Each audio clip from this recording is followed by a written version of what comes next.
Exploration chamanique, chemin de vie et ouverture du cœur de Philippe Le Naïf, paru en 2012.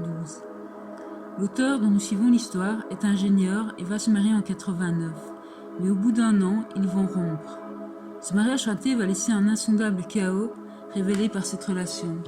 À cette époque et un peu avant, il n'a aucune conscience de l'état de délabrement psychique dans lequel se trouve son être intérieur. Des tonnes de refoulement, des tas de vieilles blessures affectives sont présentes. S'il ne réalise pas encore qu'il est temps pour lui de se prendre en main et de faire quelque chose pour son être essentiel, son corps, lui, va se charger de le réveiller. Son corps, véritable réservoir de l'inconscient, gardien de toutes les mémoires de l'histoire personnelle, à la suite d'un incident de ski où une vertèbre se retrouve bloquée, va l'alerter. L'auteur est un ingénieur cartésien. Pour lui, son problème physique est d'ordre mécanique. Alors il essaie de le régler de façon mécanique, mais sans succès. Les médecins lui disent qu'il doit être opéré au bout de 6 mois et de toute urgence. Lui réalise que quelque chose le dépasse, qui est au-delà de la mécanique. Raisonnant toujours comme un ingénieur, il se dit que si les pièces constituant sa colonne vertébrale se bloquent, c'est que l'axe est en tension. Si cette tension n'est pas mécanique, il cherche. Des mots comme énergétique, psychique et spirituel viennent à lui. C'est alors parti pour une série d'approches paramédicales. Mais c'est en lisant le livre L'herbe du diable de Carlos Castaneda, offert par une amie, que le déclic se fait. L'intuition d'un chemin se fait jour. C'est là que le chamanisme lui impose un voyage intérieur, un sondage de son inconscient pour retrouver de l'énergie, de la vitalité, de la santé, tant au point de vue physique que psychologique et spirituel. La vie l'emmène alors sur le chemin de l'effacement de son histoire personnelle, en démontant pan après pan les murs de son inconscient, chargés de névroses, d'émotions refoulées, de subjectivité, de cristallisation, afin qu'il retrouve peu à peu la liberté pour son âme.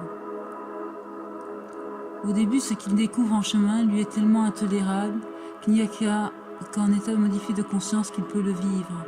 Il se retrouve plongé sauvagement et, bien malgré lui, dans le monde de la transe chamanique. Mais à cette époque, c'est son unique moyen de tenir le choc face au réveil de ses ressentis. S'enfuir ailleurs, quitter son corps pendant qu'émotions et sensations l'inondent à nouveau. Dans l'impossibilité d'accueillir simplement ces émotions qui refont surface, il laisse son corps être squatté, secoué par la mémoire de son histoire, pendant qu'il file ailleurs. Ainsi, la charge énergétique de ses émotions se dissipait par le biais des spasmes et des convulsions qui traversaient tout son être. Au cours de ces libérations émotionnelles par la transe chamanique, il découvre que ce nettoie aussi le chaos des personnes présentes dans son entourage. Utilisant les émotions qui surgissent quotidiennement, il remonte à chaque fois le cours de son histoire. Et c'est ainsi que les tensions intérieures se libèrent peu à peu. Il découvre qu'elles sont à l'origine d'un système de croyances qui l'a éloigné de la réalité. Il se focalise alors pendant des années sur ses émotions et sur l'écho historique qu'elle tente de lui rappeler à chaque manifestation. Il dégage le sens profond de tous ses ressentiments et acquiert progressivement une extrême sensibilité, une étonnante précision à décoder la signification de ses états internes, ainsi qu'une certaine habileté à libérer les émotions refoulées qui alimentaient l'ego. En parallèle, il va découvrir une tradition qui va l'aider à développer une certaine maîtrise de la transe chamanique, de la médiumnité et des états modifiés de conscience. Durant 20 ans, il va affiner ses perceptions corporelles, apprendre à décoder les histoires individuelles inscrites dans les corps, partir à la rencontre de son inconscient pour découvrir comment interagir avec lui, comment l'écouter, comment le comprendre, comment ne pas se leurrer ou s'illusionner.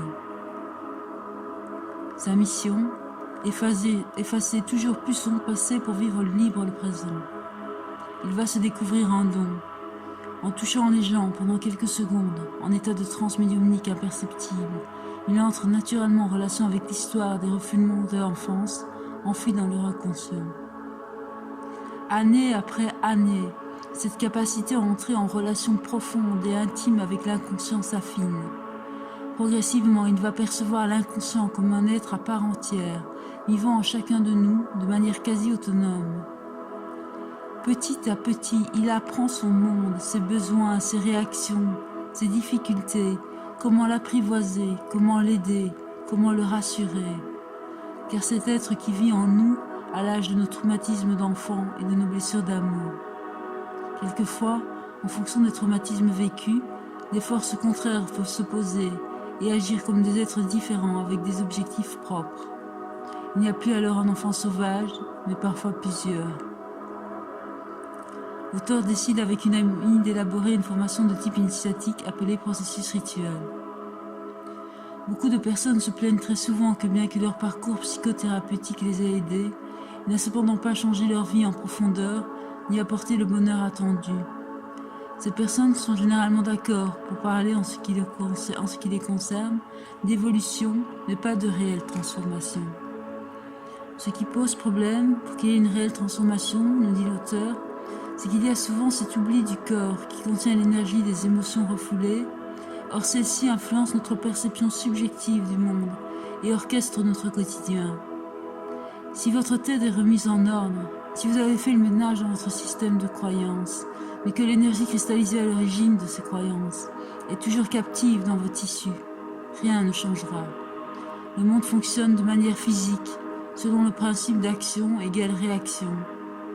Dès lors, tout chaos émotionnel, prisonnier dans votre corps, suscite de la part du monde qui vous entoure des réactions chaotiques.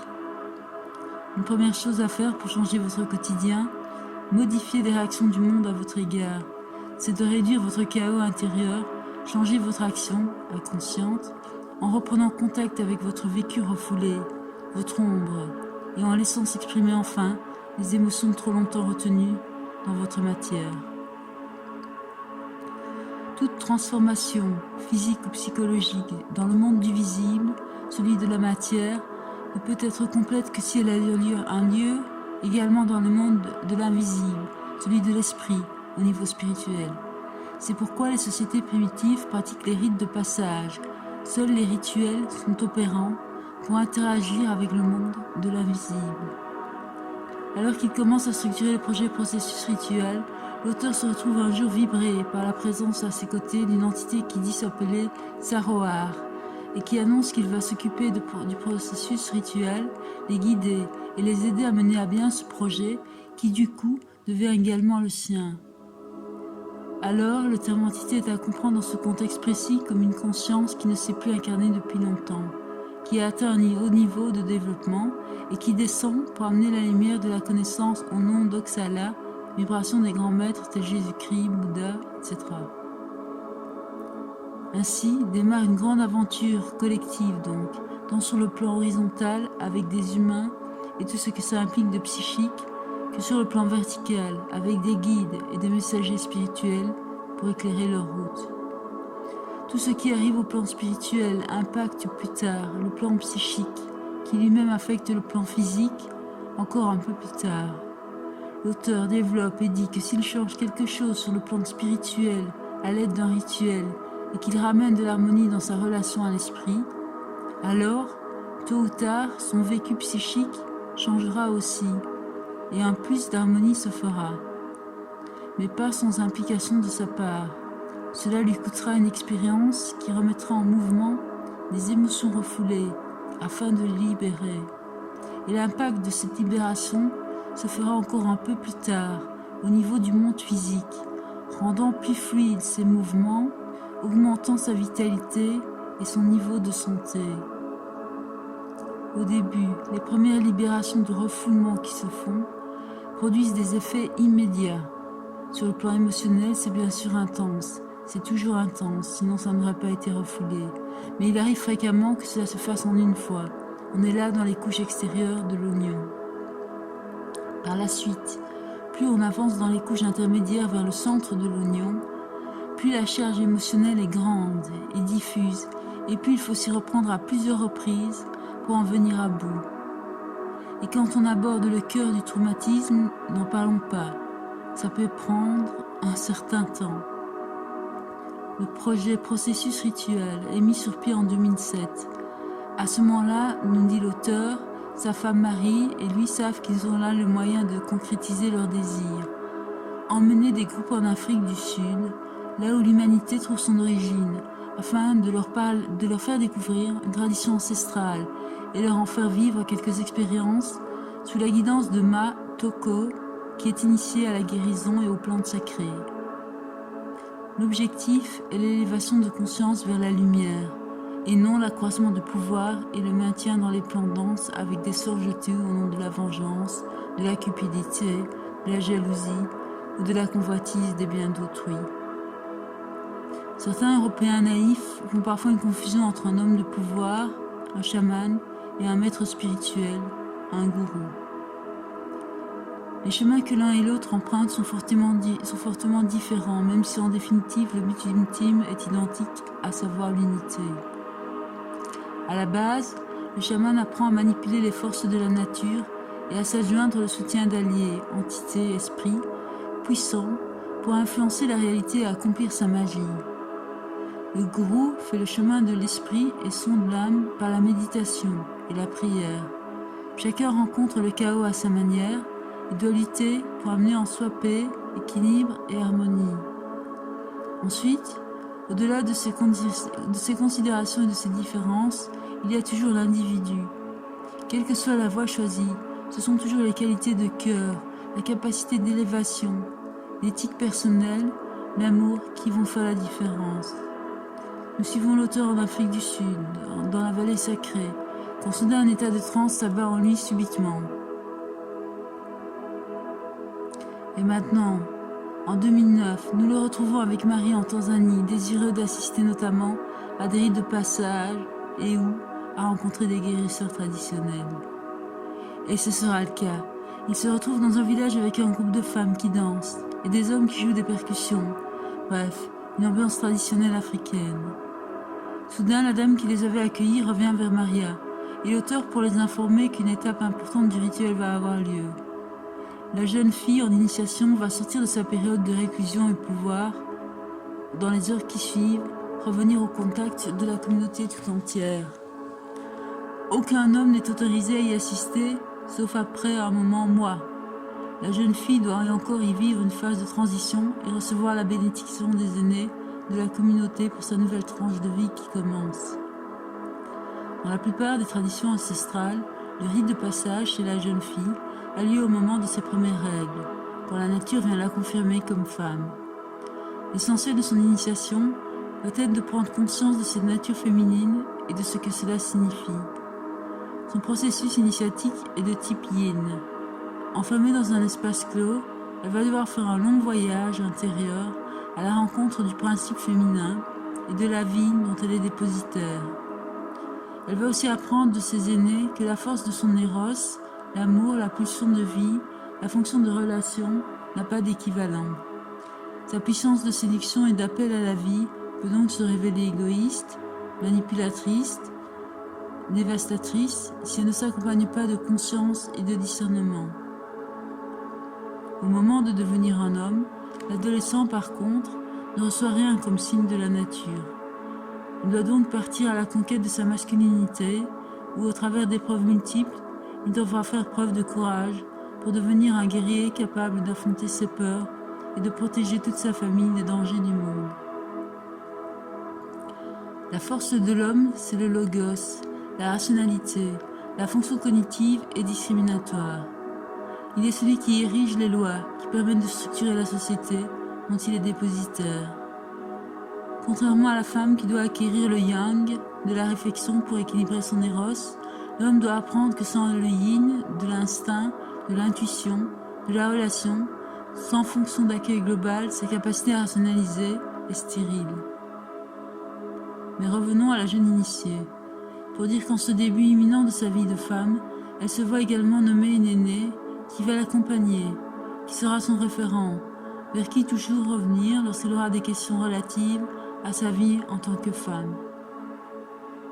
Toujours pour situer la jeune femme dans la saison que son âme aborde en ce jour et retracer son chemin jusqu'à aujourd'hui, sa mère est invitée à danser pour elle la rencontre avec son père, sa conception, sa naissance. Entrant peu à peu en transe, elle exprime dans ses gestes tout à la fois l'épouse qui fait l'amour, la mère qui engendre et la terre qui accueille et nourrit. Au départ très paisible, La cérémonie avance ainsi dans le temps et gagne peu à peu en animation. Grandit le parfum de l'essence du féminin qui prend de plus en plus le corps dans les danses, s'intensifie la célébration de la terre et de la fertilité, se libèrent les instincts et la force génitale des gardiennes de la vie.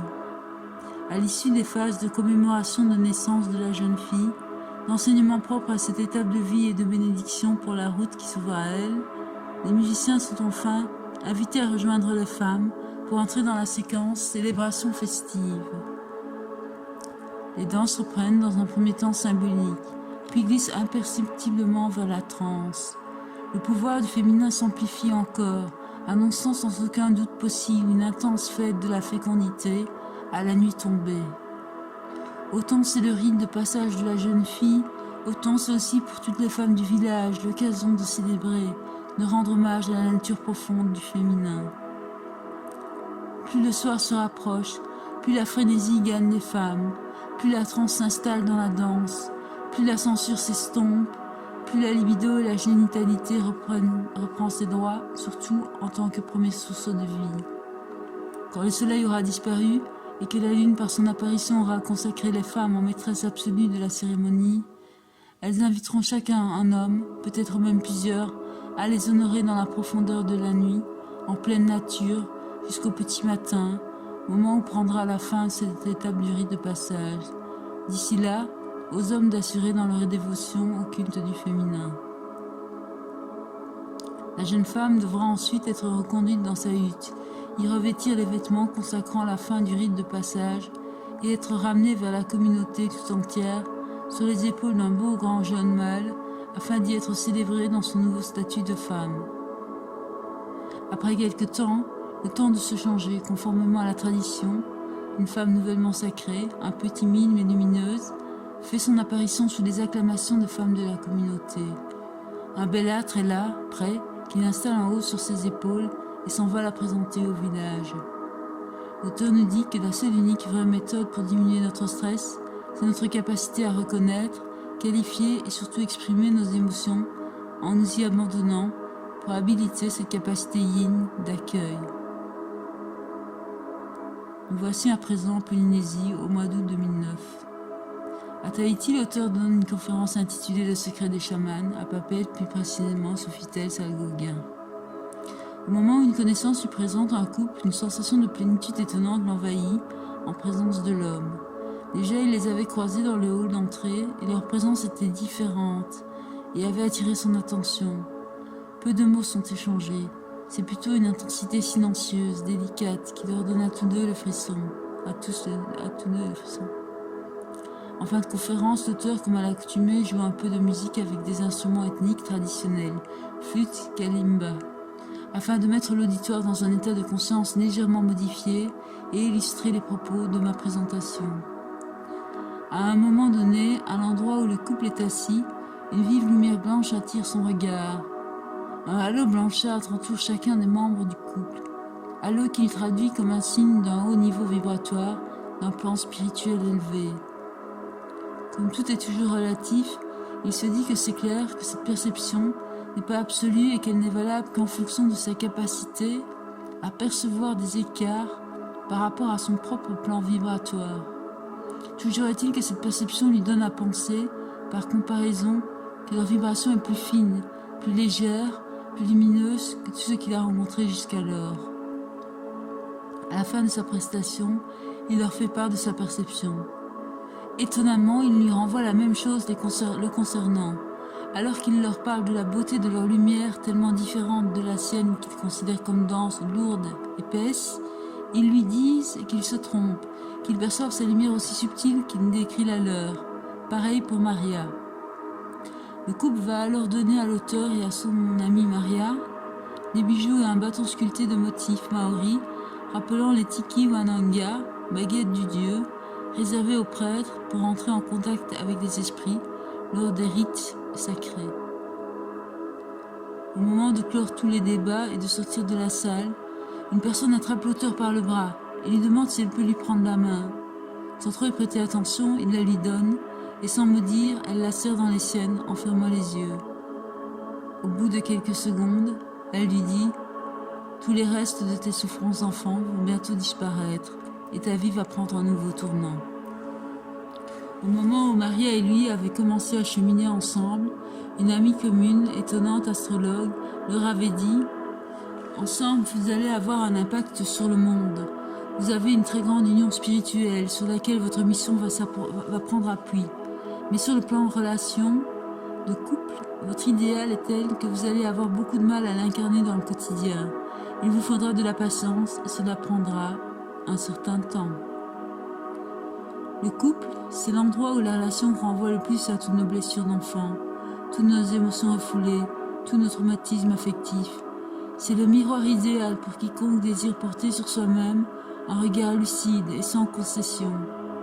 Passé l'euphorie de la rencontre amoureuse, l'autre devient celui qui donne corps à tous nos refoulements inconscients, afin qu'on en prenne connaissance, que l'on puisse alors œuvrer à les épurer, pour autant qu'on en ait conscience, qu'on l'admette, et qu'on ait envie de grandir au travers de la relation à l'autre.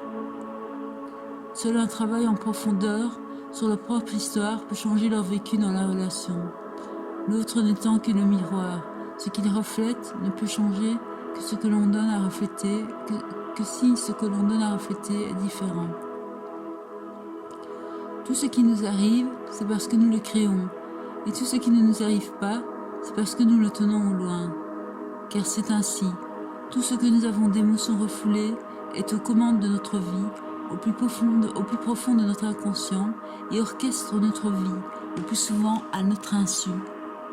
On peut ainsi dire que tout ce que nous vivons de désagréable dans notre vie n'est pas dû aux événements que l'on traverse, mais à la manière avec laquelle on les interprète. Le seul moyen de restaurer la paix et l'harmonie en soi, c'est de vivre pleinement la tristesse de la perte en toute humilité. Tant que je suis dans l'espoir, l'attente, la colère, je me maintiens en dépendance de la blessure, au nom d'un orgueil dont je n'ai pas nécessairement conscience. Le deuil, c'est ce qui nous rend la liberté, par l'acceptation humble de la vie, quand on rencontre son impuissance à changer ce qui ne peut pas ou plus l'être. Il se clôture lorsqu'on est à même de pleurer son désespoir, de ne pouvoir rien changer à la situation, quand on accepte avec humilité d'être impuissant, et qu'il ne reste que la tristesse de la perte, du manque, de la séparation, de l'abandon à pleurer. Car pour grandir, il faut toucher à son insignifiance, pour sortir de la dépendance de tout ce que l'on espère, que l'on attend et qui ne viendra jamais. Il faut pouvoir se dire qu'on n'y arrivera jamais, qu'on ne l'aura jamais, et pleurer son désespoir, non pas comme une victime où l'attitude fausse sert de chantage affectif pour attirer l'attention, et renvoie à la petitesse du mendiant dépendant, mais avec l'honnêteté responsable qui dissout l'orgueil de notre toute-puissance et nous rend grands dans la simplicité de notre vécu ému d'être humain. L'auteur nous dit qu'il arrive au bout de ce qui lui est tolérable, tout comme Maria qui n'a besoin dorénavant que de relations soient ressourçantes, nourrissantes, qu'elles deviennent un endroit où recharger ses batteries et reposer sa vigilance, qu'il a besoin donc d'un espace de ressourcement chez l'autre, de confiance, d'abandon, de sérénité, de tendresse, et non d'être dans une dynamique de couple qui rime plus avec la compétition, la vigilance, la comparaison. Mais il ne trouve pas ce dont il doit faire le deuil. Il cherche inlassablement. C'est pourquoi tous les matins, depuis quelques semaines déjà, au moment du réveil, il écoute une musique qui le touche et fait remonter ses émotions, qu'il laisse sortir pendant 1 heure avant d'entamer sa journée. Pour dissiper le stress lié à l'apprentissage de la vie, un enfant a besoin de beaucoup de contacts, d'étreintes bienveillantes, de caresses tendres. Oui, c'est la caresse, ce contact chargé de sens, qui apaise des tensions. D'ailleurs, une hygiène de vie psychique saine passe par une bonne dose de contact affectif par jour, même adulte. Mais comme notre culture n'en fait pas trop la publicité, on a plutôt tendance à s'orienter vers les bains-bulles pour déstresser.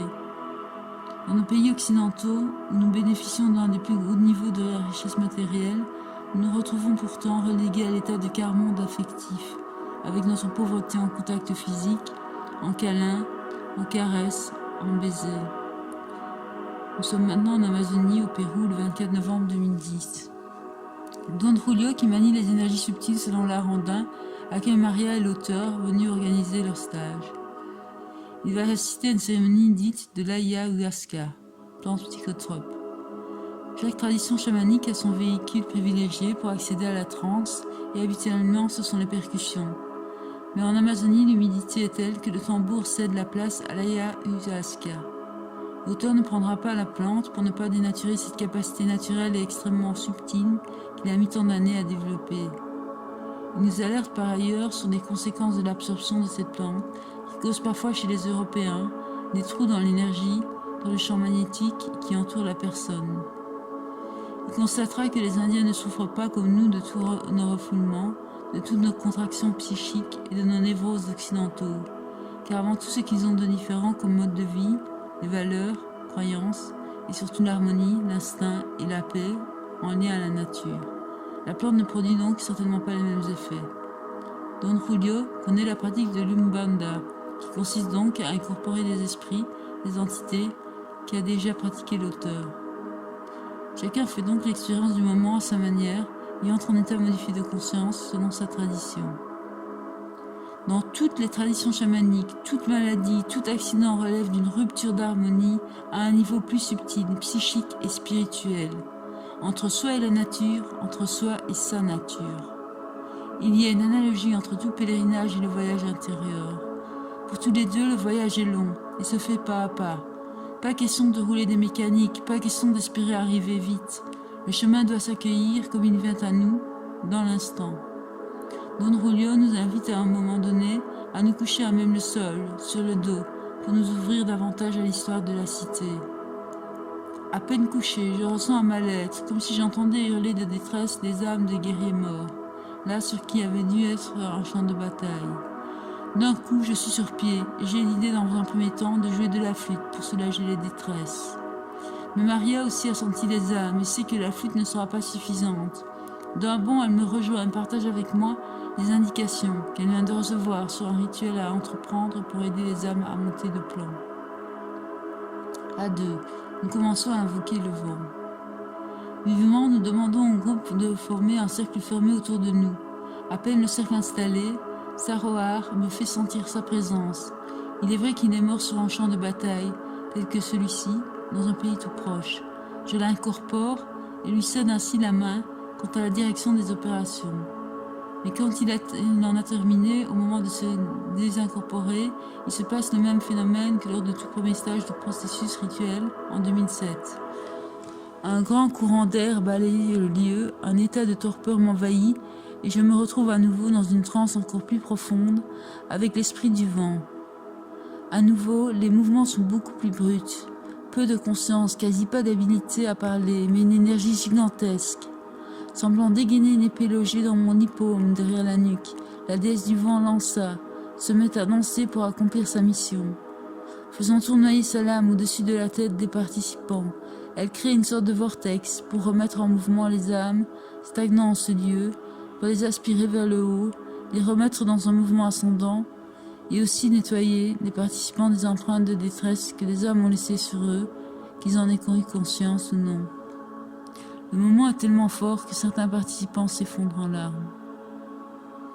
En Afrique, tout comme ailleurs dans la société traditionnelle, quand une personne est malade, tout le village est concerné et s'implique dans la guérison. Parce que la maladie touche systématiquement les plans physiques, psychologiques et spirituels, toute la communauté s'investit, tant dans l'aide logistique que dans la participation rituelle, pour aider le souffrant à recouvrer la santé.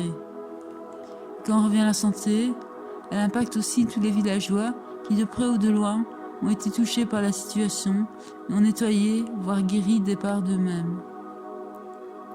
Au vu de toute la confusion affective qui animait mon environnement familial quand j'étais enfant, je n'arrive pas aujourd'hui à faire la différence entre exercer du chantage affectif au nom d'une blessure pour recevoir de l'aide en tant que victime, je hais cela, et simplement demander une aide bien naturelle et être à même de la recevoir et l'accueillir. Je suis triste de cela, c'est probablement ça mon chemin du moment, l'initiation qui a commencé en Amazonie lors de ma chute. Une de mes entités, autre que Sarohar, m'a dit de prendre soin de moi avec tendresse et que si je n'avais pas assez pour moi, elle en avait à revendre. L'auteur raconte qu'il a des problèmes physiques qui prennent du temps à disparaître ou qui s'enchaînent depuis le début du livre. Quand à un moment donné, Marie lui propose un soin, entre dans son énergie et constate comme lui, il n'y a plus de tension particulière. Ce n'est pas un problème d'émotion refoulée.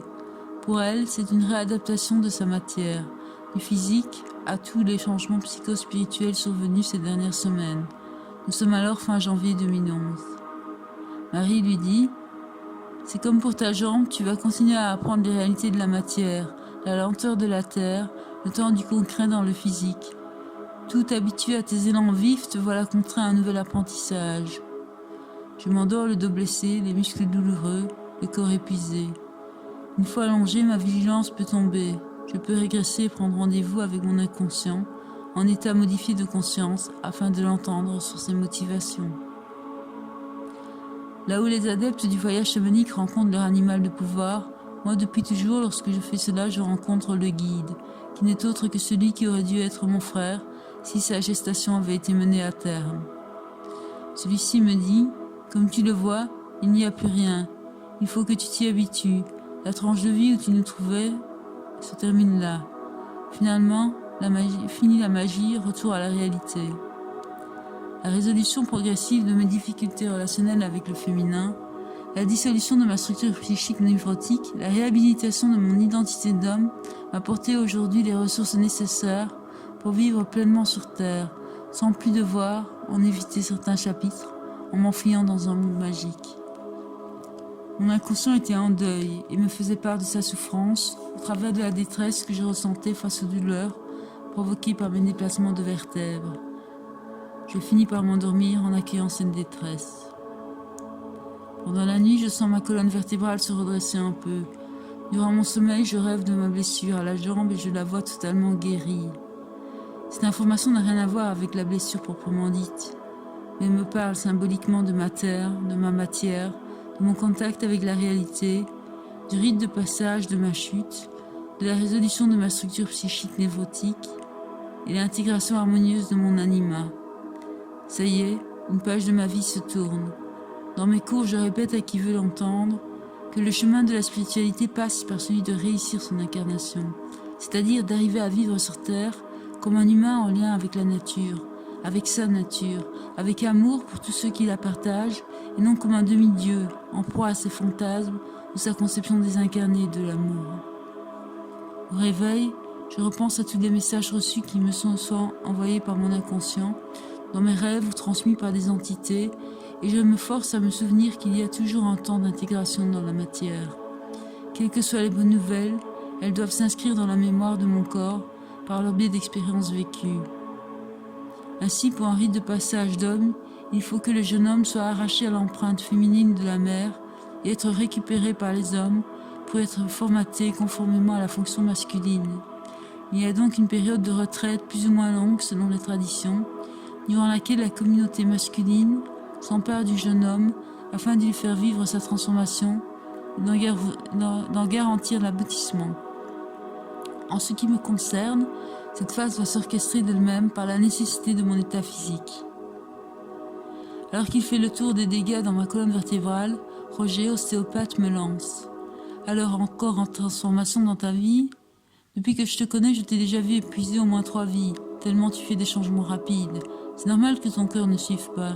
Et puis j'ai entendu dire que tu avais eu un accident assez grave dernièrement. Je lui raconte mon aventure en Amazonie, pendant qu'il continue de m'examiner le dos. La marche qui s'effondre, moi qui passe à travers l'escalier, mon corps qui pivote et qui évite que ma tête ne heurte la marche d'après un éventuel choc fatal. Bah oui, passage à travers l'escalier, rite de passage, tout ça se tient. La tension de ton corps qui a permis la rotation salvatrice pendant la chute n'a pas été le fait d'un acte conscient. Cela s'est passé à un niveau subconscient, quelque part dans le subtil. Aujourd'hui, cette torsion, ta vertèbre centrale, est déplacée et ta colonne est bien vrillée.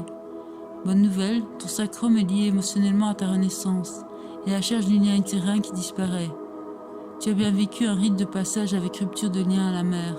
Une autre vertèbre bloquée est liée à un conflit d'abandon, d'indépendance et encore de dépendance et encore une autre qui n'est que mécanique.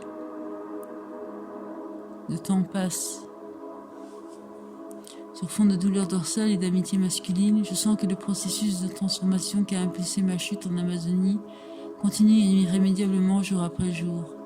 La peur du contact, la méfiance dans les rencontres, la vigilance subtile sur le monde environnant, toutes ces attitudes intérieures, souvent inconscientes, qui trahissent notre histoire de vie, se dissipent progressivement. Lors d'un de mes cours de biodanza, au moment où en fait de séance nous partageons des étreintes sur fond de musique douce, j'ai l'impression d'être pris dans les bras de l'humanité tout entière, à chaque personne que j'étreins. C'est indescriptiblement bon, doux, apaisant. En même temps, une tristesse m'envahit. Je sens ma sensibilité du moment blessée par l'évocation de révoltes populaires du moment contre certains dictateurs, des conflits humains planétaires qui ne trouvent de cesse au fil du temps. Égypte, Tunisie, Libye, Côte d'Ivoire, sans compter tous ceux qui ne bénéficient d'aucun intérêt médiatique. Le mercredi 23 mars 2011, au cours de la cérémonie du Banda à laquelle je participe, je reçois d'une entité le message suivant. Tu vis pour l'instant une grande ouverture de cœur, tu le sais, mais à cela s'ajoute également une tout aussi importante phase d'ouverture spirituelle. C'est vivre les deux en même temps qui rend ton vécu du moment à ce point sensible et délicat. Les jours qui suivent, je me sens de plus en plus étrange. Il m'est difficile de décrire mon état, tout au plus faire une comparaison. C'est comme si le champ magnétique qui m'entoure entrait en expansion, me rendant toujours plus sensible à mon environnement de manière tout à fait inhabituelle. Et ça augmente de jour en jour, au point d'en devenir gênant, car cette sensibilité ne relève pas d'un accroissement de mes perceptions habituelles, par les sens classiques, mais plutôt d'une sorte de perte progressive de mes limites corporelles, associée à un état proche de celui que je vis lorsque je fais une chute de tension. Me voici au Brésil le jeudi 31 mars 2011. Au Brésil, l'Umbanda est une pratique spirituelle, fruit d'un syncrétisme entre la religion catholique des conquérants portugais, le culte des Orixa, panthéon des dieux africains, propre aux esclaves noirs arrachés notamment à l'Angola, les cérémonies avec les plantes des Indiens locaux, le tout sur fond de médiumnité hérité des pratiques d'Allan Kardec. Dans le livre des esprits, le français Allan Kardec expose « L'homme n'est pas seulement composé de matière. Il y a en lui un principe pensant, relié au corps physique, qu'il quitte comme on quitte un vêtement usagé lorsque son incarnation présente est achevée. Une fois désincarnés, les morts peuvent communiquer avec les vivants, soit directement, soit par l'intermédiaire de médiums, de manière visible ou invisible. Le spiritisme, selon Allan Kardec, repose sur la foi en Dieu, la croyance en la réincarnation et la possibilité de communication avec l'au-delà par voie de médiumnité. Généralement, dans l'Umbanda, la pratique se limite à la transe de possession par des esprits doués de conscience élevée. Mais d'autres consciences subtiles peuvent aussi être incorporées par les médiums au cours des cérémonies. L'état d'expansion spirituelle que je vis depuis une dizaine de jours me rend à la fois extrêmement calme, tout en étant animé d'une joie exceptionnellement profonde, intense et sereine. J'ai la conviction intime de la rencontrer de ma vie avec moi-même. Dans les traditions chamaniques, on considère que tout ce qui existe sur Terre, la nature, est l'expression de Dieu. L'homme, par sa capacité à raisonner, s'est tellement distancé de la nature qu'il a perdu le contact avec le divin, inscrit en toutes choses. Alors, en étudiant la nature, en cherchant à vivre selon ses lois, en la considérant comme autant d'écrits de la main de Dieu, l'homme a une chance de retrouver le chemin du divin en lui. À la différence d'une incorporation d'entités qui en conscience prend soin du corps de la personne qu'elle possède, le temps que dure la transe, l'incorporation d'un orixa met la personne en contact direct avec toute la force brute et instinctive, dans le sens sans conscience, de sa nature. C'est une rencontre du plus intime avec soi, avec son essence la plus profonde, la plus pure. L'union entre l'orixa, la nature profonde de l'homme, et l'homme lui-même est la célébration d'un mariage cosmique entre la manifestation du divin dans la nature et la présence du même divin en soi. Je reçois un message étrange. Tu as longtemps cheminé les yeux fermés dans le noir, mais bientôt tes yeux vont s'ouvrir et tu vas connaître le bonheur dans cette vie. Puis quelqu'un me dit « Ta capacité de transformation est plus rapide que quiconque. Prends-en conscience et fais montre de sagesse dorénavant en respectant le temps des autres que tu guides sur leur chemin. C'est à toi d'adapter ton rythme au leur et non l'inverse, car ils ne pourraient pas te suivre. Au cours de l'une des cérémonies, mon exu me transmet le message suivant. L'intensité de ta passion pour la vie te fait aller plus vite que la vie. Il faut que tu te poses afin de te rythmer sur la vie. Tes problèmes de dos viennent de là, de ce décalage de rythme. Avec ce contact avec ton orixa, paradoxalement, tu vas diminuer progressivement ton mouvement, ce qui va augmenter l'intensité de ta joie de vivre. Tu vas rayonner ta nature sans plus faire d'efforts, et ton expérience de vie enrichie de cette sagesse sera offerte librement aux personnes qui t'entourent. Le grand jour venu, le paix nous rassemble tous trois, juste avant l'incorporation de notre orixa pour entrer dans la fête. Vous avez tous une bonne idée de la force extérieure dont vous êtes capable. Par exemple, vous pouvez facilement estimer si vous allez pouvoir soulever telle ou telle charge, pousser tel ou tel objet. Mais là, vous allez entrer en contact avec votre force intérieure. Elle est gigantesque, au point que vous n'en avez aucune idée. Ainsi, vous allez devoir danser exactement comme je vous ai orienté, en retenant vos mouvements sous les assauts d'énergie, de manière à ne pas créer de dommages à votre corps, à votre matière. Rappelez-vous que dans l'orixa, il y a très peu de conscience, trop peu que pour pouvoir prendre soin de vous. Expérience au cœur de la matrice. Lundi 2 mai 2011. Pour l'instant, je continue à apprendre la patience. À la question de savoir pourquoi 20 ans après mon accident de ski et ma paralysie de la jambe gauche, je me retrouve ainsi dans un état quasi pire qu'à cette époque, la seule réponse qui me vint est que lorsqu'un nœud psychique profond est proche de sa résolution, les symptômes physiques atteignent leur niveau maximum. Au sortir d'une sieste, me reviennent tous les messages reçus ces derniers mois. 1. Tu vas devoir incarner une vibration extrêmement subtile pour laquelle ta densité incarnée n'est pas faite, et pourtant tu n'auras pas le choix. 2. Tu dois tenir compte de ce que ton rythme de transformation est hors norme en termes de rapidité, et tu dois apprendre la sagesse de respecter celui des autres. 3. L'intensité de ta motivation pour la vie est plus grande que la vie, et c'est cette disharmonie qui crée des tensions dans ta structure. Quand tu auras résolu cela, tu n'auras plus de problème de dos jusqu'à la fin de tes jours. Tout ça est en lien avec le spirituel. Pour que cela prenne corps dans mon quotidien, il va falloir passer par la libération de tous ces nœuds émotionnels qui empêchent le futur d'exister aujourd'hui naturellement. Ça va me demander d'immenses quantités d'énergie introspective pour modifier encore et encore ma structure psychique afin de l'harmoniser avec le contenu de ces augures.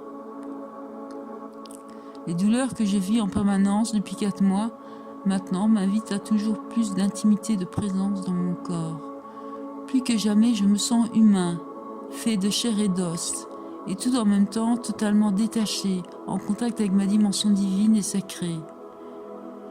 J'ai un sentiment immense et paisible d'être rempli de moi, en contact avec le plus intime de qui je suis.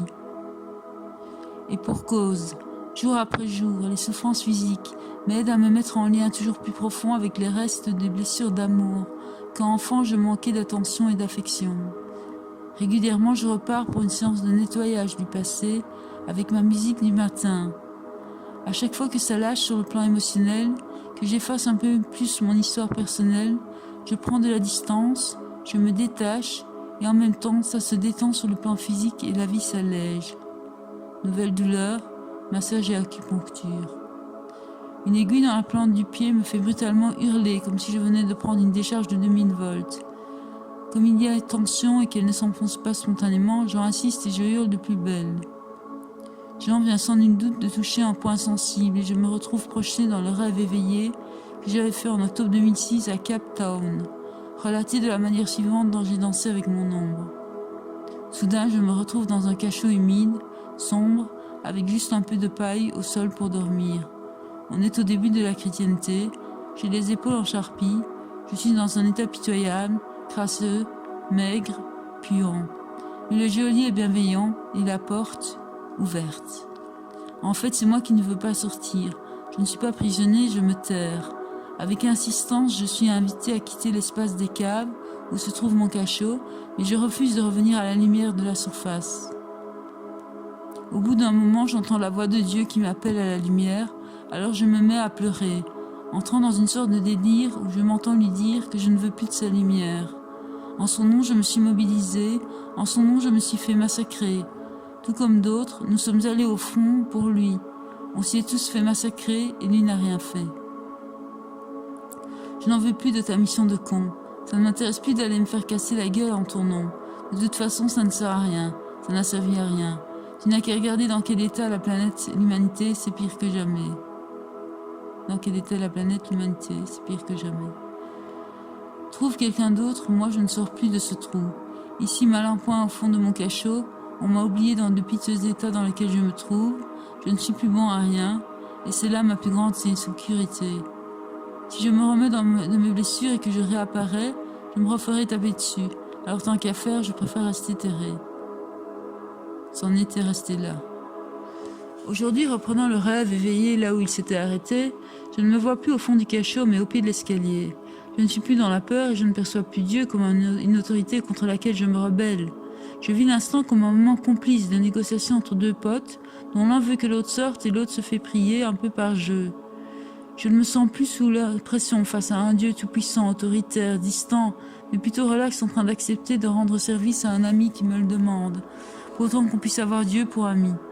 Et je formule tout haut, c'est bon, je sors. Et la douleur dans la plante de pied disparaît tout aussi sec. Cet instant me fait prendre conscience que je me sens aujourd'hui libre de toute contraction par rapport à Dieu et à la lumière. En cet instant, je réalise que je n'ai plus besoin de la bague d'Albert, qui symbolisait pour moi le chemin vers le divin, le lien spirituel, le mariage avec le sacré, la lueur dans la nuit. Je sens que cette bague a terminé sa route avec moi. Sa mission est accomplie, elle m'a ramené à Dieu, c'est le moment pour elle d'accompagner quelqu'un d'autre. Instantanément, je reçois le nom de la personne à qui elle doit revenir. Jean et moi n'avons pas la même morphologie, j'ai des doigts longs et fins, lui courts et épais. Pourtant, quand je la lui passe au doigt, c'est comme si elle avait été faite sur mesure pour lui. Une fois encore, je mesure le temps qu'il faut pour se remettre de blessures psychiques et ou spirituelles. Bien sûr, le rêve est métaphorique, et comme dans tout rêve, tous les personnages sont une part de soi. Entre le moment où par ce réveil éveillé en 2006, j'ai pris conscience de ma rébellion envers mon propre divin, et aujourd'hui, qui est refaite l'unité 4 ans et demi. Toute transformation se fait par tout petits pas, l'un après l'autre, patiemment. C'est pour ça qu'il faut de la détermination pour arriver à bon port et ne pas s'y garer en cours de route. La danse du fer, dimanche 29 mai 2011, je suis en sacré chantier.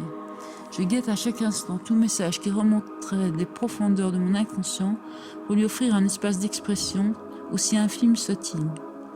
Je repasse le linge, je fais des gestes machinaux, les minutes passent et ça devient comme une méditation qui me ramène à moi et me pose. Cela fait près de 2 heures déjà que je suis dans cette activité.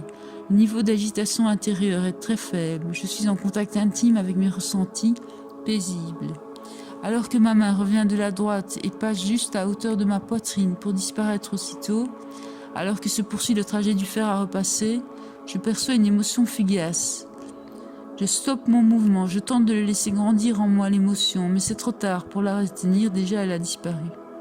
De plus, à ce moment-là, je ne sais pas encore qu'elle est en lien avec mon mouvement. Quand je sens qu'il n'y a plus rien à faire, que toute trace s'est évanouie, je reprends mon repassage. Mais à chaque fois, elle revient lorsque ma main passe devant ma poitrine. Quand je m'en rends compte, je réduis progressivement l'amplitude de mon mouvement, jusqu'à trouver l'endroit exact correspondant à l'émergence de l'émotion qui peu à peu grandit. Présupposant qu'il y a là une opportunité de me défaire de contractions supplémentaires enfouies dans l'inconscient et d'effacer encore un peu plus de mon histoire personnelle, et désirant mettre toutes les chances de mon côté, je range le fer à repasser sur le côté, je monte le volume de la musique de mon iPod et la programme en boucle. Je me mets ensuite à danser librement avec des mouvements très fluides, mobilisant tout le corps au cas où l'émotion se révélerait en d'autres endroits également. Mais non, elle est totalement localisée dans le bras droit, lorsque le coude est plié et que la main est proche de la poitrine. Musique aidant, l'amplitude de l'émotion grandit toujours plus et je commence à trembler doucement de partout. M'abandonnant à l'émotion, lui offrant le moins de résistance possible, des larmes naissent. Tout d'un coup, un cri jaillit, expulsé de ma poitrine tel un boulet de canon, suivi de sanglots. Tout mon être est rendu dans le passé pour y revivre une scène dont je n'imaginais même pas l'existence. Je suis tout petit à la maison et il y a assez d'agitation autour de moi.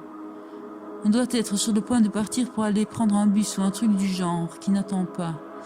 Mais pour je ne sais quelle raison, moi j'ai peur, je suis figée et je serre contre moi mon teddy-bear.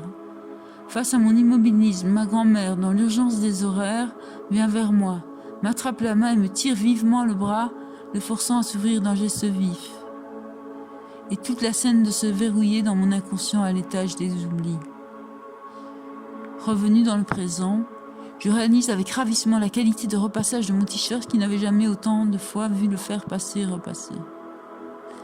Heureusement, tout ce qui est réalisé comme deuil sur le passage allège le présent, le fluidifie et l'intensifie.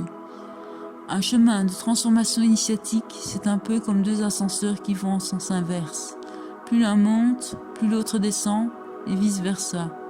Plus on fait des deuils, plus le quotidien se libère de nos contractions.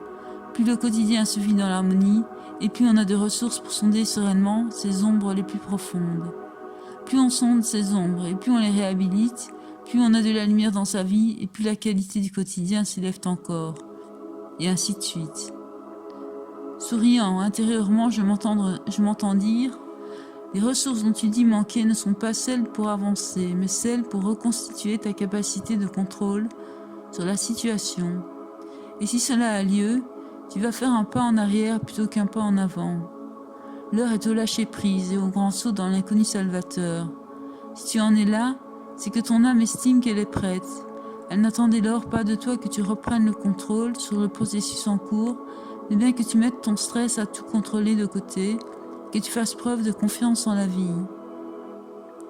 Le projet de mon âme m'échappe toujours, mais il me semble ambitieux. Puis arrive une situation de couple qui crée en moi l'irruption d'un sentiment de grande insécurité. Mon radar s'affole, je perds un peu pied avec la réalité et je sombre dans une sensation d'anéantissement. Au début, je n'arrive pas à mettre des mots sur ce que je vis, je me sens perdu dans le brouillard, oppressé, sans pouvoir nommer mon émotion.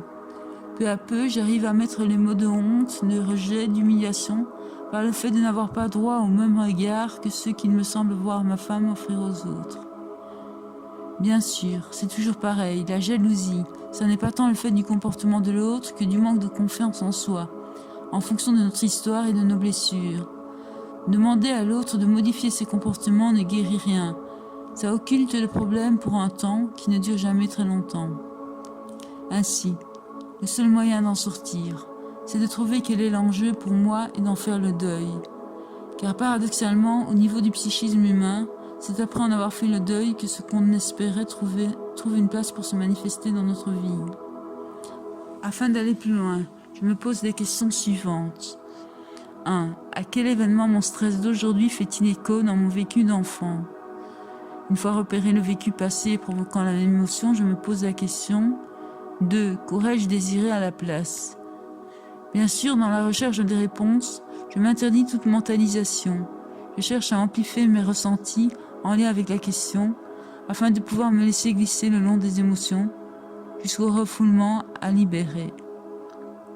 Ensuite, je m'oblige à la prise de conscience suivante, lucide sur un deuil à réaliser. 1.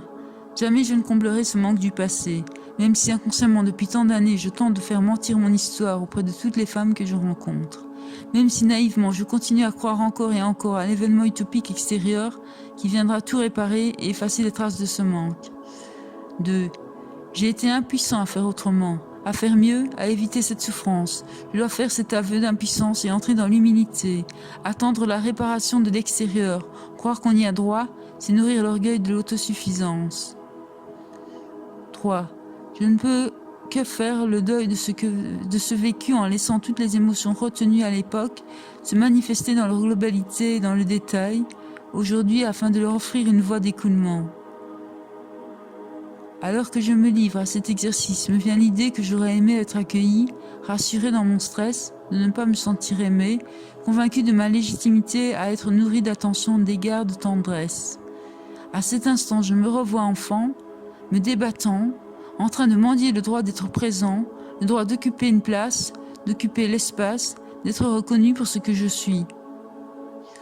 Au moment où je réalise que je mendie le droit d'exister par le biais de marques d'intérêt, je prends conscience que j'ai passé ma vie à séduire pour avoir ce droit. Séduire, c'était mettre sous contrôle le retour d'intérêt et d'affection qui me permettait de diminuer mon stress existentiel. Maria, elle, est plutôt dans la peur de se sentir agressée, auquel cas elle se retranche, se referme, se soustrait à l'échange. Nous avons tous les deux le même type de blessure affective, mais la manière de la compenser en cas de stress est inverse. Moi, je vais vers et elle s'éloigne. Quand on s'embarque là-dedans, on s'engage dans un cercle infernal où la réponse de chacun augmente le stress de l'autre. Mais c'est bien là où le couple, dans la magie des attractions inconscientes, fait naître les indices émotionnels qui permettent à tous deux de retracer les blessures refoulées qui nous maintiennent à côté du bonheur. Il suffit que j'aille vers elle, avec cette attente remplie d'anxiété, pour que ça touche sa blessure et la fasse réagir de cette manière qui me donne toujours l'impression de recevoir un impersonnel et glacé à l'accusé de réception par fax, ce qui a le don de me mettre hors de moi. Plus je tente d'être accueillie et motivée par ma blessure de rejet, plus la réponse est froide, distante et dédaigneuse. Encore une fois, sachant qu'il ne sert à rien de négocier avec l'autre, ce qui vaudra à lui demander de faire taire ses propres peurs afin de ne pas réveiller les miennes, je tente d'aller au cœur de mes enjeux. Si enfant, j'avais été à même d'exprimer ma peur de l'autorité et des sanctions, ainsi que mon incompréhension des règles, le refoulement et la stratégie compensatoire auraient été évités. Mais comme on ne nous apprend pas ça, nous sommes plutôt dans une société qui crée l'inverse en nous privant très tôt de nous exprimer émotionnellement, on n'a aucune chance à cet âge-là. Pas question ici de me poser en victime de mes parents. Chacun fait au mieux avec ce qu'il a, en fonction de l'éducation qu'il a reçue en proie à ses propres refoulements, et surtout en fonction de la société dans laquelle il vit. Ce que transmettent inconsciemment les parents, c'est avant tout les valeurs traditionnelles de la société dans laquelle ils vivent. Chaque culture façonne ses individus sur base d'une même trame collective. En Europe, notre manière de faire produire en masse des refoulements liés à une trop grande répression des instincts et des émotions. En Amazonie, avec les Indiens Shipibo, Konibo, je n'ai repéré rien de tel. Ça ne veut pas dire qu'ils ne souffrent d'aucun refoulement, mais en tout cas, pas de cette ampleur, du moins vu par le niveau de sensibilité de mon moyen de mesure médiumnique.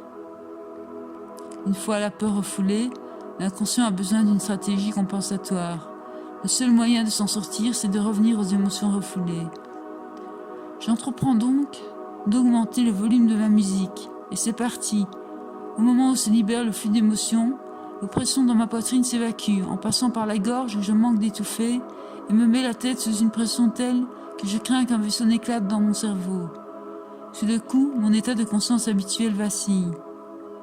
L'instant d'après, j'ai l'impression d'être tellement conscient de moi-même, de mon histoire, que je me vois comme en spéléo en train de descendre en moi le long de mon édifice psychique et d'en filmer tous les éléments constitutifs. Événements, émotions, interprétation de la réalité, croyances. Je n'en reviens pas. C'est inimaginable, j'arrive à lire les programmes de mon inconscient à l'instar de Néo avec les codes de la matrice. Samedi 25 juin 2011.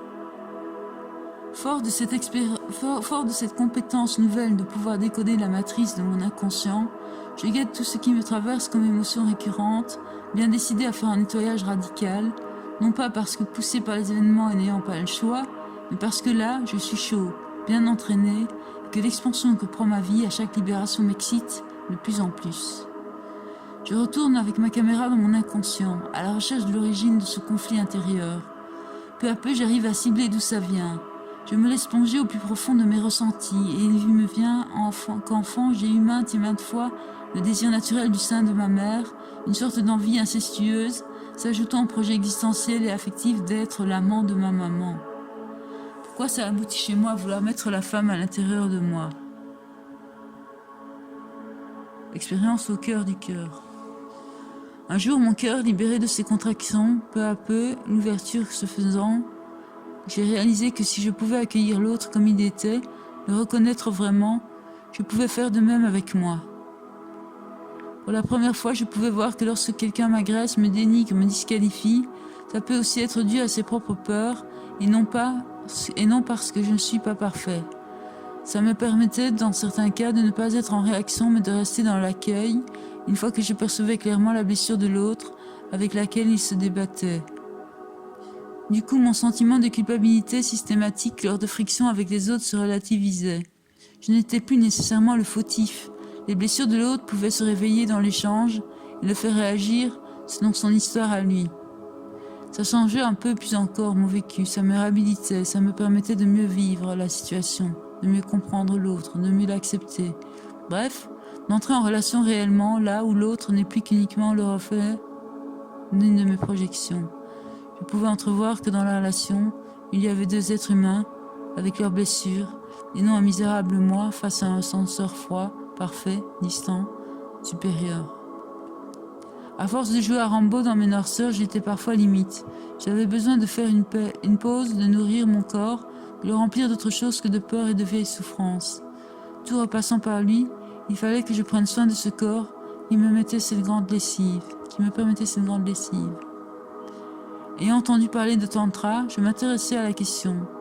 Si le Tantra était une voie vers l'éveil, pourquoi ne pas essayer de transformer les parts de mon moi blessé en y ajoutant le plaisir du corps? Je me rendis compte que l'énergie sexuelle, une fois activée entre deux personnes, anesthésiait momentanément les blessures affectives au profit de l'excitation et de l'acte sexuel. Elle permet d'occulter les difficultés et les peurs liées à la relation pour laisser la place au plaisir physique et à l'orgasme. De fait, les blessures relationnelles sont culturelles et font appel à l'histoire de la personne, alors que la libido est en lien avec son essence et est de nature instinctive. Au départ, je dis bien au départ, car cela peut être bien autre chose que cela, de manière basique, la relation est avant tout affaire d'émotions et de sentiments, et la sexualité, affaire de sensations. En état de médiumnité, entrant en contact avec le contenu de leur inconscient en les touchant à divers endroits de leur corps, je pris contact avec leur refoulement et leurs contradictions internes. Tout avait invariablement de très grosses blessures affectives, une vraie grande peur de la relation. Ceci dit, c'est le lot de quasi tout le monde, à divers degrés, et chacun se trouve toujours bien une manière personnelle d'être malgré tout en contact. Dans le massage, le cadre annoncé, les limites posées au client, la position dominante du praticien peuvent être les éléments permettant à une personne ayant de grandes craintes du contact d'apprivoiser sa peur, voire de l'exorciser. Mais ce qui m'étonnait, c'est qu'elle ne semblait pas nécessairement en avoir conscience, certaines allant même jusqu'au déni le plus convaincu. Si l'accès au plaisir n'est pas vécu dans la liberté totale de corps en fer dans l'échange, dans l'abandon de toute vigilance, dans l'insouciance d'une célébration innocente de la vie, dans la paix relationnelle, dans l'harmonie, la sérénité est une complète implication affective dans l'échange, on ne rencontre pas le sacré dans l'intimité. Certaines personnes ont tellement peur d'affronter les ombres de leur monde intérieur qu'ils se rappellent à elles quotidiennement qu'elles trouvent refuge dans le sport intensif.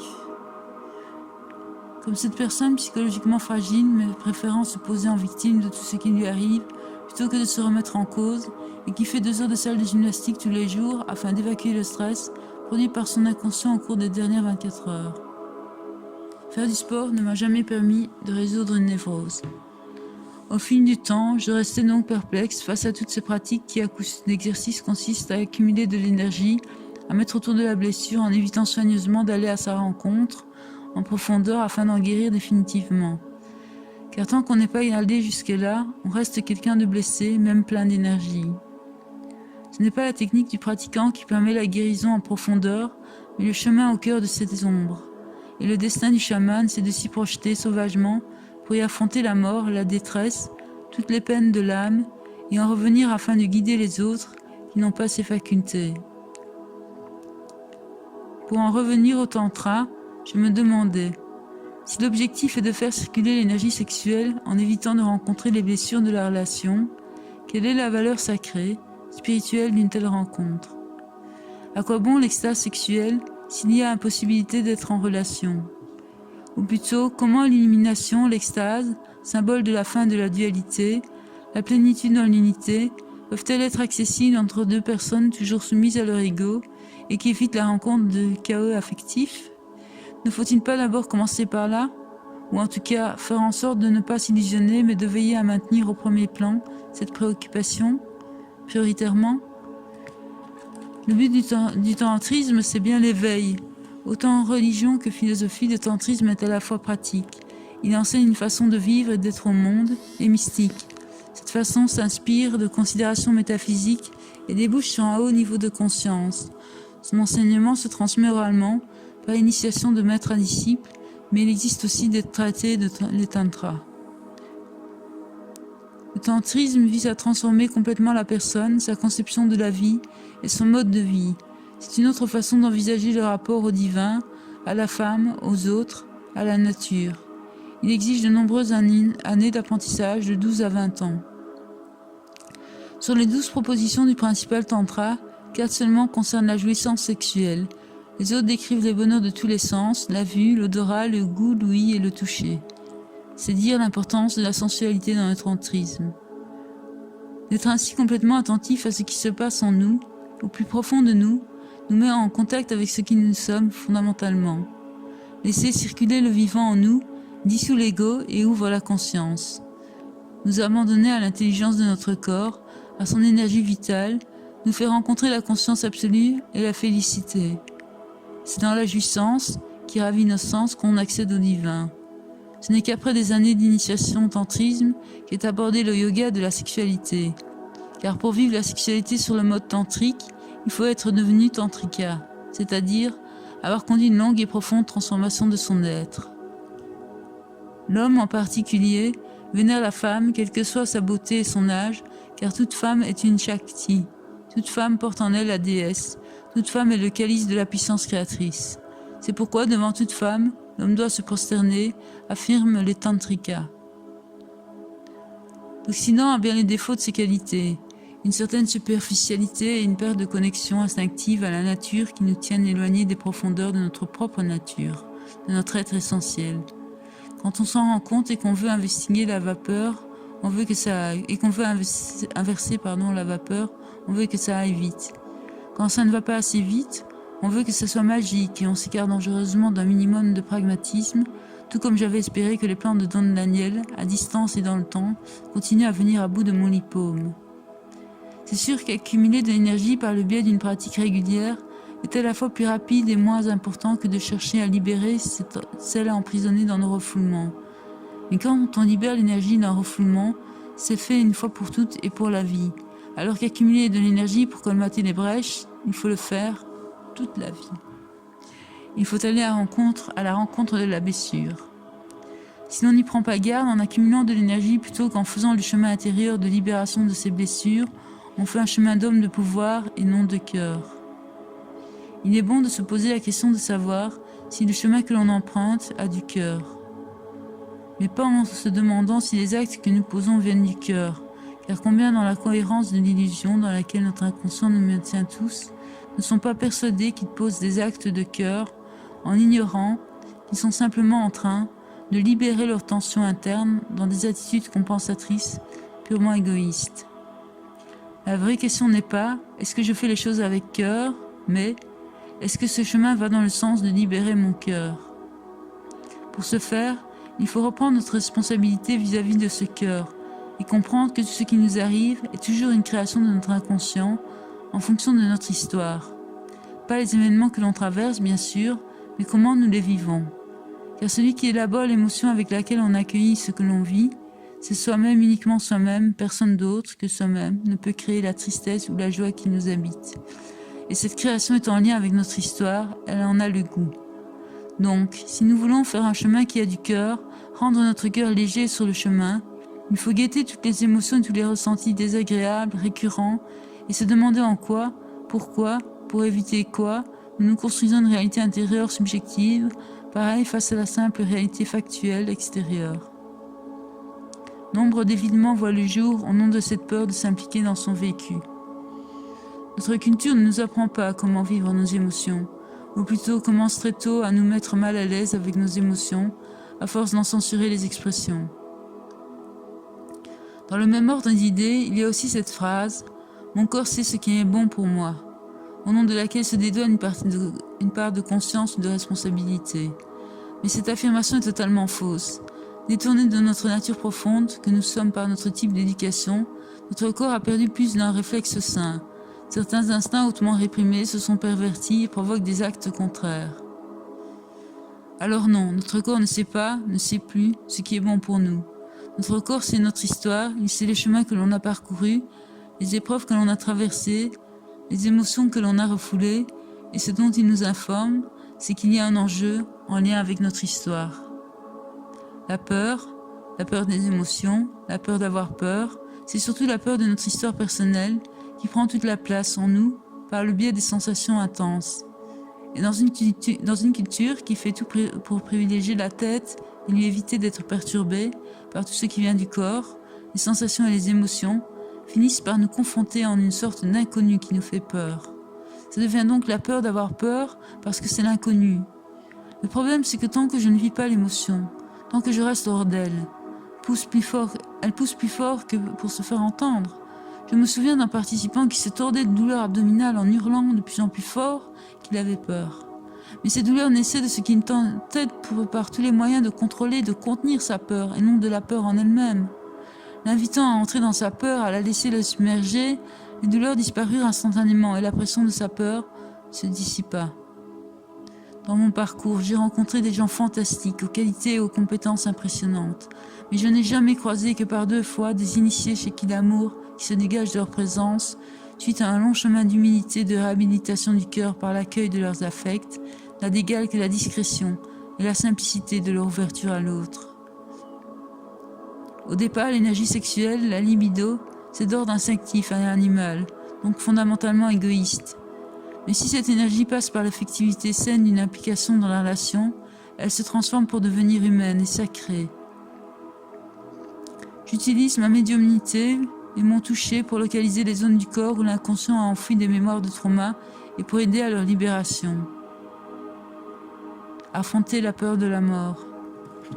Cette peur n'est pas raisonnable, on ne peut pas l'aborder avec la force du mental, car elle est plus forte que tout.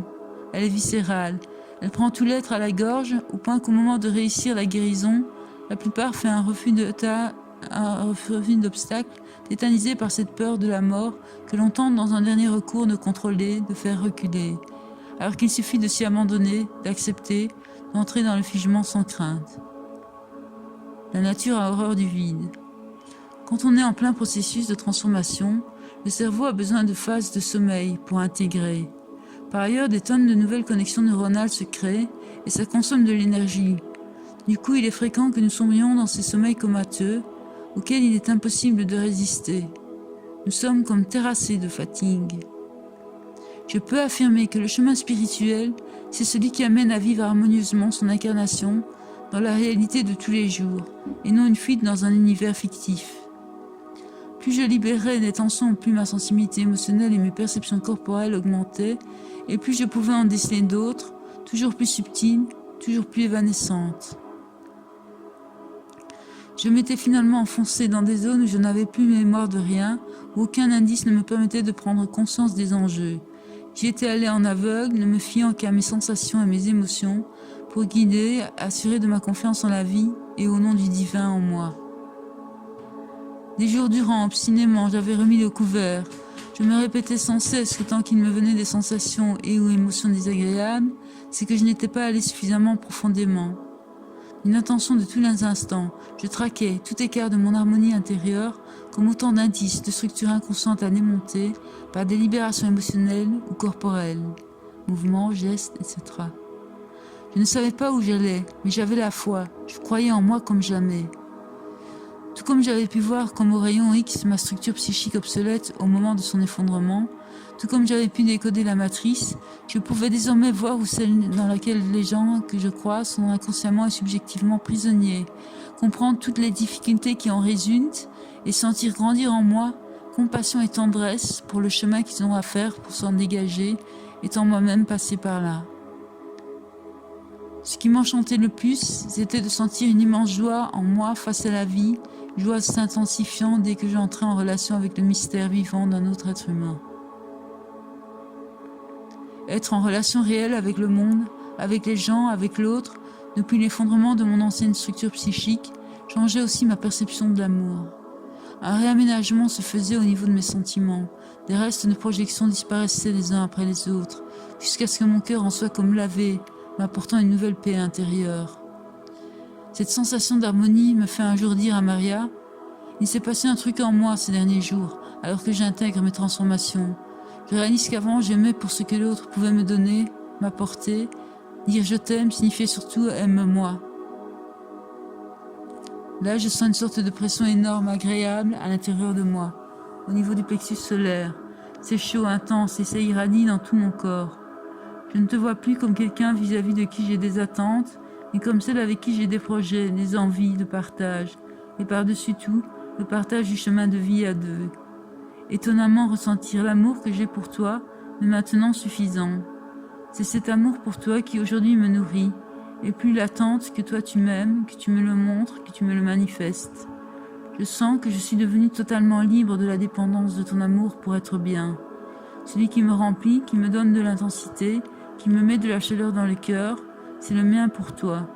Te dire je t'aime n'est plus une expression d'un besoin ou une fragilité, c'est ce par quoi je vis toute la puissance de l'amour qui m'habite, qui m'inspire, qui m'anime, qui me met le cœur intensément en joie. Sur ces paroles, il me revint une fois de plus que rien n'est jamais altruiste chez l'humain. Tout est toujours affaire de bénéfices secondaires. Ainsi, l'amour inconditionnel n'est pas quelque chose que l'on offre à l'autre avec conviction, qui apporte l'amour, l'harmonie et la paix en soi. Non, c'est plutôt à force de ramener paix et harmonie en soi, en affrontant ses ombres et en effaçant son passé, que l'on entre plus en résonance avec les chaos de l'autre en face et qu'on peut lui offrir un espace d'expression dans un accueil paisible et chaleureux. Comme il n'y a plus d'enjeu dans des projections névrotiques, il peut y avoir la passion d'interagir avec un être humain, la beauté de voir l'autre fleurir dans l'échange, l'émerveillement de voir la lumière chez l'autre, parce qu'on a accès à un fragment de cette lumière en soi. La relation bourreau-victime nie la responsabilité de chacun des acteurs dans son vécu. Par ailleurs, alors que certains courants commencent à comprendre et reconnaître que la violence exprimée de l'un fait écho à la violence réprimée de l'autre, que la violence physique de type yang de l'un fait écho à la violence psychique de type yin de l'autre, que l'échange est toujours un jeu de miroir entre des forces inconscientes qui s'opposent entre les deux individus, cet exemple qui aurait pu illustrer cet équilibre ramène tout chez l'homme dorénavant. On le savait violent physiquement, maintenant il est aussi violent psychologiquement, et la femme d'être doublement victime. Dans certaines traditions africaines, le rite de passage consiste à exorciser ces deux tendances clairement reconnues par la communauté. Violence physique pour les hommes, violence psychique de type yin pour les femmes. Cadré dans un rituel sacré, on invite les hommes à faire montre de toute violence physique dont ils sont capables à l'égard des femmes, en leur frappant le dos avec de longues verges flexibles, pendant que les femmes veillent à les mettre hors d'eux-mêmes par tout ce qu'elles peuvent leur lancer comme insultes castratrices, humiliantes, dégradantes, culpabilisantes, déshonorantes, perfides, cherchant à jeter sur eux l'opprobre maximal. À l'issue du rite, ceux qui seront allés le plus loin dans leur expression, signe de libération et garantie d'harmonie au sein du couple, seront reconnus comme ayant réussi l'épreuve, leur conférant le statut d'homme et de femme adultes et les autorisant à se marier. Dans d'autres traditions, 1 à 2 fois par an, des rituels de ce genre sont organisés pour les couples, parfois plus symboliquement, afin de canaliser l'expression des tensions qui s'accumulent de part et d'autre et leur offrir une voie d'expression cadrée sous la bénédiction du sacré. Mais jamais on ne rend l'un ou l'autre victime ou bourreau. Nécessité d'une prise de confiance collective. Si on veut la paix en dehors de soi, il faut l'établir à l'intérieur de soi, chacun pour soi, en étant tous concernés. Ce ne sont pas les gens qui s'attirent, mais les inconscients, en fonction de leurs blessures, de leur chaos, de leur niveau d'harmonie, violence incluse. Dans notre travail, nous proposons des rites de passage pour hommes et femmes, au cours desquels nous offrons des espaces aux participants pour accueillir et transformer les traumas de leur histoire, notamment ceux liés à leur identité sexuelle. La puissance des échanges trouve son origine dans l'accueil que chacun offre ou a offert à sa vulnérabilité, avec humilité. Dès que l'on se pose en responsable, on a le pouvoir de tout partager. Pour nous, prier à un Dieu quel qu'il soit, n'est jamais qu'un moyen pour entrer en contact avec la dimension divine en soi. Le principe de non-violence, base de la spiritualité hindoue, est tel que tout heurt est évité, que ce soit psychique ou physique. Certaines mélodies particulières, selon la tonalité, ont un impact sur tel ou tel chakra et permettent de les rééquilibrer. Les dieux sont adorés dans le seul but d'inspirer le pratiquant à faire le travail sur lui-même pour atteindre la perfection. Il n'y a donc pas de dogme, pas de vérité absolue, pas d'interférence, pas d'attente d'intervention divine dans le destin de l'homme. Par ailleurs, une des spécificités ayant trait au bien matériel est telle que quel que soit le niveau de fortune, l'attitude et le paraître sont simples. L'auteur parle de la qualité vibratoire d'un lieu. Dans quelques heures, nous serons sur le chemin du retour vers la Belgique. Que vais-je retenir de l'Inde suite à ce voyage? Eh bien, sur un plan matériel, rien de particulièrement beau à part les temples. Car ce que je ramènerai avec moi n'est pas d'ordre du visible, n'est pas de l'ordre de la beauté matérielle qui se manifeste et s'offre à la vue. La beauté que je ramènerai, c'est celle que j'ai trouvée dans les cœurs, dans les regards, dans les sourires, dans cette bienveillance douceur dans les rapports humains. L'Inde a opéré un véritable reset sur ma manière de vivre les relations humaines. Cette fameuse distorsion de perception créée par cette spiritualité vivante au sein du chaos, elle inspire mon cœur comme nouvelle fréquence, comme nouvelle référence au quotidien. À quelques mètres de notre arbre, une sorte de grotte naturelle dans un mur en contrebas nous attire.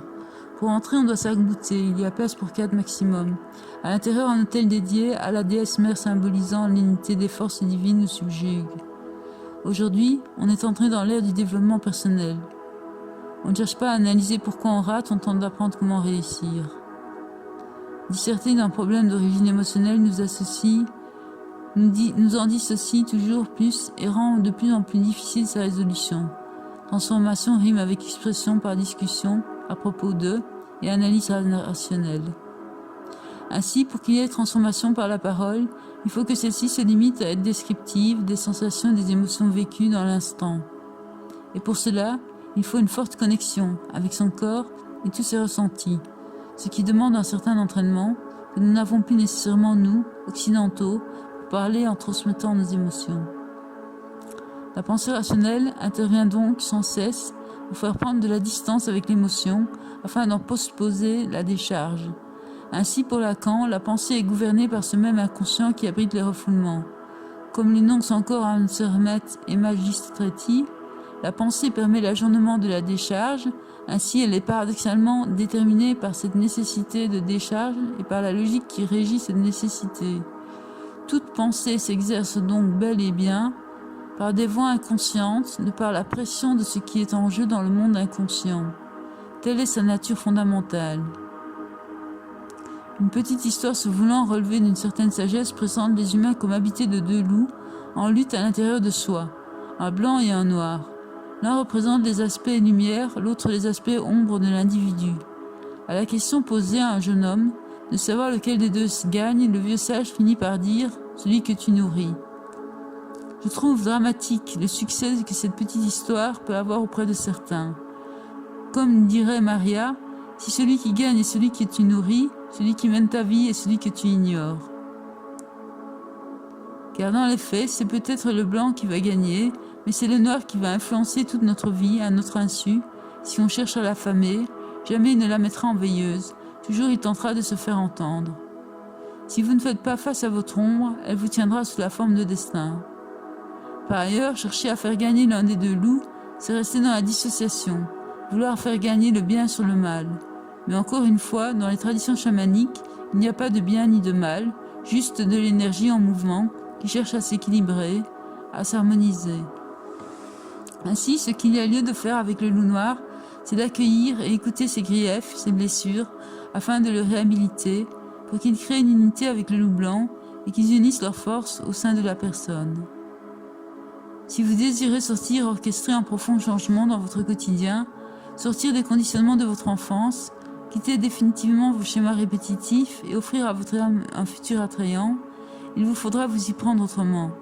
Cela demandera de la détermination, de l'implication, de la force, du courage et du temps. Ramenons de la fluidité par abandon et lâcher prise. S'occuper d'acquérir de nouvelles ressources n'aboutira pas non plus si on ne décide pas un jour de les rediriger vers l'origine du problème. Or, c'est un peu ce qui se passe aujourd'hui. On est passé de discuter du problème à accumuler des expériences ressources en pensant que c'est suffisant, que ça va aller tout seul. Mais c'est oublier que la guérison ultime implique un passage par le sens du danger de mort qui s'est associé au refoulement.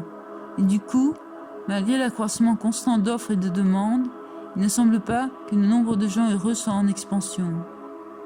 Selon C.G. Jung, quand l'individu n'a pas la possibilité de faire l'expérience du divin, quand le besoin de nourriture spirituelle n'est pas rempli, l'âme provoque des névroses pour se faire entendre. Dès lors, répondre à cette attente de l'âme peut dans certains cas réduire immédiatement certaines difficultés, là où des années de psychothérapie se révéleraient inopérantes. Cette ressource, elle doit aussi servir à avoir la foi en soi, à se sentir accompagné dans sa quête personnelle, et non à attendre en priant que tout s'arrange. Aide-toi et le ciel t'aidera. Pour mémoire, les chamans sont en état modifié de conscience, en transe pour entrer dans la réalité de l'âme et voir de quoi elle souffre. Mais la nature est bien faite. Pour autant qu'on ne cherche pas à tout comprendre et tout analyser, nous avons tous les moyens de débusquer nos refoulements, petit à petit, à partir du film d'Ariane que représentent nos émotions. Tout d'abord, il faut accepter d'être envahi par l'émotion qui émerge dans l'instant d'une part et l'exprimer ensuite. Par exemple, si c'est de la tristesse, je la pleure. Si c'est de la colère, je la hurle. Et si c'est de la peur, je laisse mon corps trembler et faire s'accompagner de cris ou de pleurs. Pour la débusquer, il faut vous laisser remonter dans le temps, retour à l'enfance, sur base de l'émotion d'aujourd'hui. Restez imprégné de l'émotion de maintenant, tout en laissant revenir les souvenirs ou émotions passées. Demandez-vous 1. À quel événement mon stress d'aujourd'hui fait-il écho dans mon vécu d'enfant? 2. À quelle époque, quel était mon vécu, quels étaient mes états internes sans faux semblant? À cette époque, quel était mon vécu, quels étaient mes états internes sans faux semblant? 3. Quelle émotion n'ai-je jamais librement exprimée? Alors que vous vous posez toutes ces questions, vous devez rester en contact avec vos ressentis. Ce n'est pas votre tête qui soit répondre, mais votre corps. Ce n'est pas la mémoire mentale que vous avez des événements qui importent, mais celle inscrite dans votre corps, dans vos cellules, dans vos tissus, en termes de sensations et d'émotions. Une fois que vous y êtes, il faut laisser grandir en vous l'émotion au point qu'elle atteigne le seuil critique permettant son expression viscérale. Il faut stopper son dialogue intérieur au profit de la concentration sur les sensations. Fermer les yeux aide à accroître le ressenti. Pour autant que vous trouviez une musique appropriée, cela aide aussi, mais sachez que le choix d'une bonne musique est complexe et que son contenu influence fortement la relation avec vos émotions. Si vous désirez aller plus loin, vous pouvez encore vous demander 1. Qu'est-ce qui en moi provoque ce genre de situation répétitive dans laquelle je me retrouve encore une fois? Qu'est-ce qui de moi est à la fois dépendant et créateur des événements auxquels je me confronte régulièrement? En quoi cela me rappelle-t-il des événements de mon passé? 2. Qu'est-ce que j'aurais voulu à la place? Comment aurais-je voulu que cela se passe? Qu'est-ce que j'aurais voulu pour moi de différent à cette époque? 3. Quelles sont les émotions de peur, colère, tristesse contenues dans l'écart entre mes attentes et ma réalité de l'époque? Encore une fois, c'est votre corps qui doit répondre à ces questions. Ce sont vos sensations corporelles qui doivent vous guider dans vos recherches. Si vous voulez vraiment vous en sortir, vous devez éviter à tout prix de vous perdre dans des sentiments de victime et devez reprendre la responsabilité de tout ce qui vous arrive. Vous devez vous souvenir que ce qui vous touche n'est pas l'événement auquel vous êtes confronté, mais la manière avec laquelle vous le vivez, et elle est le fruit de votre histoire personnelle. Les émotions que vous vivez, c'est bien vous et vous seul qui les produisez.